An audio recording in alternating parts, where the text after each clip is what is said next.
देखिए, इस वीडियो में हम डिस्कस करने जा रहे हैं यहाँ पे कुछ important ocean current of the world, और जल्दी जल्दी बताऊंगा क्योंकि छोटा सा टॉपिक है और जो जो चीज़ें इसमें पूछी जाती हैं वही वही चीज़ें मैं आपको बताने जा रहा हूँ। ठीक है, सबसे पहले तो ये देखिए कि जो ओशियन जो करंट्स हैं वो किन किन चीज़ों पे डिपेंड करती है। तो यहाँ पे आप देखोगे तो एक हो गया सी सरफेस टेम्परेचर, कोरिलेसिस फोर्स, इसकी डेंसिटी, सैलिनिटी, और जो कॉन्टिनेंट, जो कोर्स ऑफ कॉन्टिनेंट है, जैसे यहाँ पे ये कॉन्टिनेंट है ना, तो पानी आ जाएगा फिर ये इधर इधर जाएगा, तो जो कॉन्टिनेंट है वो किस तरीके का है उस पर भी यहाँ पे डिपेंड करेगी। इसके अलावा जो छठवां है वो मैं लिखना भूल गया हूँ। ठीक है, छठवां है वो हो जाएगा विंड। ठीक है, विंड। ठीक है, तो कोरिलेसिस फोर्स और विंड आपस में एक दूसरे से इंटर रिलेटेड है। तो इन सारी चीज़ों पे डिपेंड करता है क्या, ये हमारी ओशन करंट्स। अब मैं इसको यहाँ पे इरेज कर लेता हूँ, आप चाहे तो इसका स्क्रीनशॉट ले लेना। ठीक है, अब यहाँ पे डिस्कस करेंगे सबसे इम्पोर्टेंट जो करंट है उनकी बात करेंगे। तो ओशन करंट आपको दो तरीके से देखने को मिलेगी, एक तो कोल्ड ओशन करंट और एक आपको वार्म ओशन करंट देखने को मिलेगी। कोल्ड का मतलब जो कोल्ड इफेक्ट ले आएगी, ठीक है, उस एरिया में, और वार्म मतलब जो वार्म इफेक्ट ले आएगी। तो चीज़ें इंपॉर्टेंट हो गई। ठीक है, ये भी आप समझ गए। अब देखिए जो इम्पोर्टेंट है उनकी बात करते हैं। सबसे जो इम्पोर्टेंट मुझे लगती है और जिनसे ज़्यादा क्वेश्चन पूछे जाते हैं, ये हमारा ये अफ्रीका वाला जो रीजन है, ये देखेंगे आप। अब देखिए क्या होता है, सबसे ज़्यादा जो पहले एक हीट का कॉन्सेप्ट समझा देता हूँ। सबसे ज़्यादा जो हीट पड़ती है वो इक्वेटर पे पड़ती है, आप सभी को पता है। इक्वेटर पे जितनी भी जो करंट होंगी वो सारी की सारी आपको वार्म करंट देखने को मिलेंगी, क्योंकि जो सरफेस होगा वो तो वहाँ पे वार्म होगा। तो यहाँ पे आप देखोगे, ठीक है, ये नॉर्थ इक्वेटोरियल करंट, ये इसका नॉर्थ इक्वेटोरियल करंट, यहाँ पे भी ये इक्वेटोरियल करंट, ये इक्वेटोरियल करंट सारे दिखेंगे आपको। ये सारी इंपॉर्टेंट नहीं है, बट देखिए जब यहाँ पे ये इक्वेटोरियल करंट यहाँ पे इस तरीके से टकराएगी तो कुछ करंट नीचे की तरफ आएगी, कुछ इस तरीके से जाएगी। तो जो ये करंट है, ये इक्वेटर से जो पानी आ रहा है नीचे की तरफ, तो ये पानी क्या होगा, गर्म होगा कि नहीं होगा, देखिए होगा गर्म, हाँ होगा गर्म। तो जो ये करंट होगी ये भी क्या होगी, वार्म करंट होगी। ठीक है, वार्म ओशन करंट होगी। तो जो ये करंट है, इस करंट का नाम है अगुलास करंट। जनरली किसके नाम से रखे जाते हैं, जो उसके बैंक जो इसके जिस जहाँ से ये बह रही है वहाँ पे कोई जगह का नाम होगा, उस जगह के नाम से रखी जाती है। तो जो ये अगुलास करंट है, यहाँ पे आप देखोगे अफ्रीका के इस साइड देखोगे, कौन से, इंडियन ओशियन की तरफ वाले रीजन में देखोगे, तो ये हो गया अगुलास करंट। ठीक है, तो जो ये अगुलास करंट है ये कैसी करंट है, ये आपको वार्म करंट देखने को मिलेगी, और जनरली इसी से क्वेश्चन पूछा जाता है। और एक इस तरीके से भी आएगी, ये तो हमारी हो जाएगी मेडिटेरियन करंट। ठीक है, पर ये इतना इम्पोर्टेंट नहीं है। तो ये कैसी होगी, वार्म करंट होगी। अब एक और इम्पॉर्टेंट करंट पूछी जाती है इसी के रीजन में, वो देखिए। अब देखेंगे ना आप कि जो नीचे वाले आप देखेंगे पोल वर्ल्ड रीजन के जो करंटें होंगी वो कुछ जब इस तरीके से आएगी तो इन पे कोरिलेसिस फोर्स लगेगा और वो इस तरीके से इक्वेटर की तरफ जाने की कोशिश करेंगे। तो जब पोल वर्ल्ड रीजन से कोई करंट इस तरीके से जाएगी तो पोल क्या होता है, ठंडा होता है, और जो ठंडा पानी इस तरीके से आएगा तो वो हमेशा क्या होगा, कोल्ड ही तो होगा, है ना। एक सिंपल कॉन्सेप्ट है। तो ये जब इस तरीके से करंट आ रही है, और ये आप देखोगे ये वाले रीजन जो अफ्रीका कॉन्टिनेंट का जो ये वाला रीजन है, ये जो यहाँ पे ये करंट दिखेगी, यहाँ पे आपको बेंगुएला करंट देखने को मिलेगी।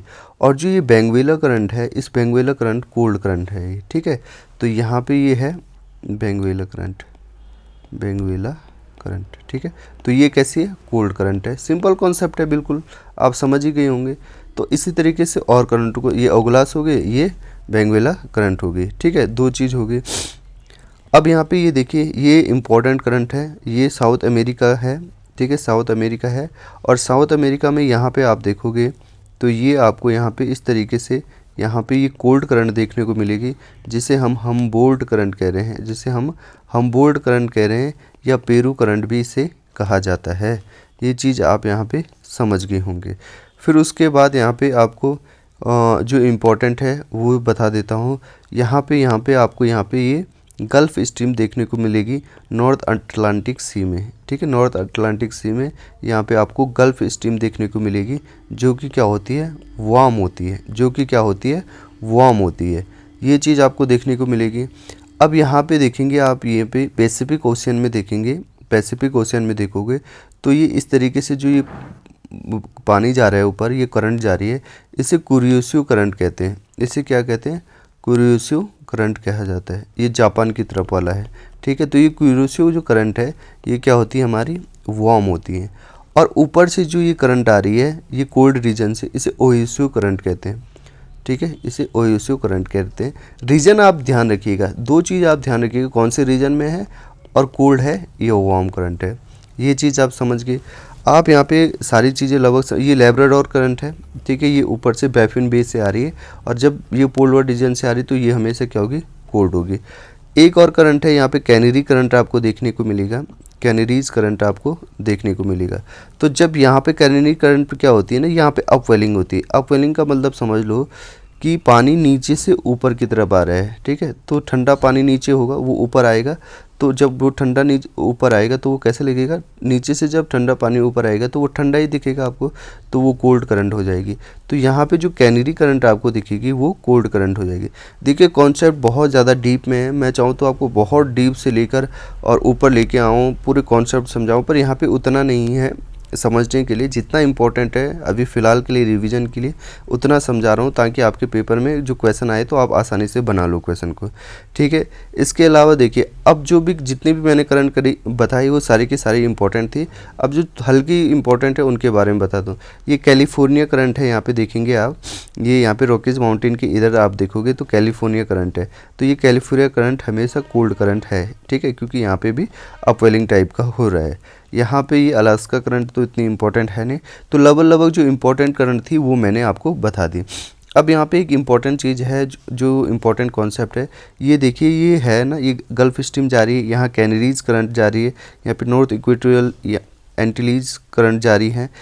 ये पूरा का पूरा ये सर्कल टाइप का बन रहा है, इसे गाइर कहा जाता है, ये जायरे भी बोलते हैं बहुत लोग, ठीक है। इस तरीके से ये भी गोला बन रहा है, इस तरीके से इसको जायरे कहते हैं, ठीक है। अब इस जायरे या गायरे के बीच में जो ये इस तरीके से पानी घूम रहा है, ये घूम रहा है, ठीक है।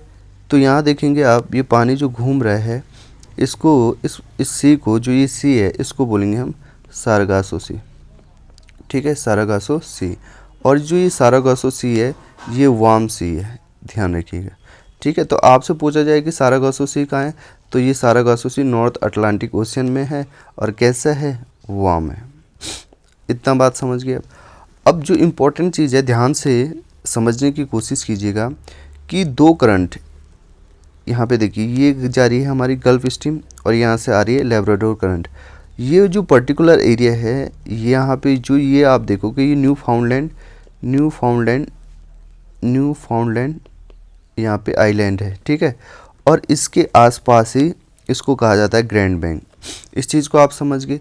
तो जहाँ पे भी दो करंट आपस में मिलती है, जहाँ पे भी दो करंट आपस में मिल रही है, वो जो एरिया है उस एरिया में आपको एक तो फॉग देखने को मिलेगी, एक ड्रिजल देखने को मिलेगा, ड्रिजल में हल्की हल्की बारिश आपको देखने को मिलेगी।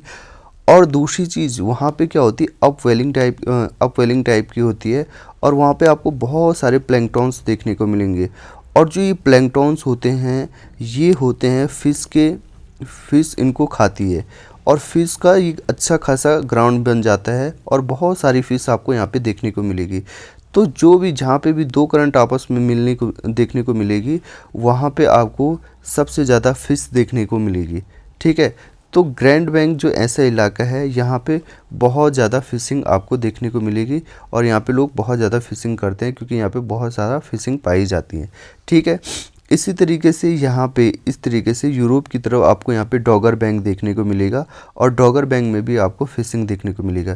तो अगर आपसे पूछा जाए ग्रैंड बैंक का है, आपको पता चल गया, डॉगर बैंक का है, यहाँ भी आपको पता चल गया, ठीक है। वैसे ये वाला रीजन देखो, आपको ओहियो करंट और कुरियोशियो करंट यहाँ पे मिल रही हैं, तो यहाँ पे भी फॉग देखने को मिलेगी, ड्रिजल देखने को मिलेगी, और यहाँ पे एक अच्छा खासा फिशिंग ग्राउंड आपको देखने को मिलेगा।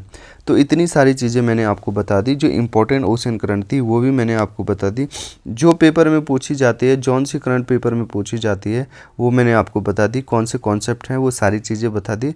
तो जल्दी जल्दी पे वीडियो लाने की कोशिश करूँगा ताकि आपका पेपर अब नज़दीक आने वाला है। और साथ साथ में जो हमारी टेस्ट सीरीज़ है उसको तो आप ज़रूर देखिएगा। बहुत सारे लोग हमारे टेस्ट सीरीज़ के बारे में बहुत अच्छा रिव्यू दे रहे हैं, तो आप भी उसको अवेल कर सकते हैं। सिर्फ 499 की आपको देखने को मिलेगी। तो प्लीज़ अगर आपको अच्छी लगी तो चैनल को सब्सक्राइब ज़रूर कीजिएगा। Thank you.